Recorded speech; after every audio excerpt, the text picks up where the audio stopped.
आशिया खंडात जेव्हा अनेक मूर्त्या बघता ना की ज्यांच्या चेहरे आहेत ना, त्याच किंवा आपल्याकडे पण महाराष्ट्रामध्ये भारतामध्ये अनेक चेहरे किंवा अनेक हात ही जी संकल्पना आहे ही पहिल्यांदा या लेणीवर निर्माण झाली. 3 टप्प्यातून लेणी बघता येते. एक इथे वरच्या बाजूला आहे, एक समोरच्या बाजूला आहे. पण आपल्याला सगळ्या लेण्या आज काय बघता येणार नाही, खूप रेअर लेण्या बघता येतील. पण व्हॅल्युएबल तुम्हाला लेण्या सांगेन.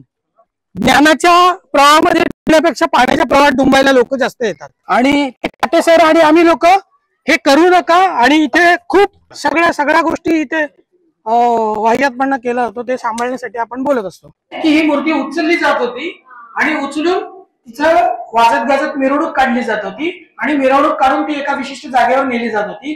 तिचा अभिषेक घातलं जात होतं आणि अभिषेक घालून ती दर्शनासाठी ठेवली जायची आणि मग ती दर्शन करून पुन्हा इथे आणून त्याच जागेवर राहिली पाहिजे म्हणून तिला खाच होतं. देतोय माझ्या आई वडिलांसाठी किंवा माझ्या पुढच्या पिढीसाठी त्याचे मेरिट्स मला मिळावे, म्हणजे मी जे काय करतोय त्याचे मेरिट सगळ्यांमध्ये वाटावे म्हणून तो प्रत्येक वेळेला दान करता दान देतोय. ठीक आहे, असे ते तुम्हाला सगळ्या ठिकाणी लेख बघायला मिळेल.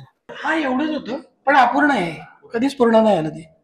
त्याचं रिझन असं आहे की इथे जे धम्मदान येत होतं ते कमी झालं.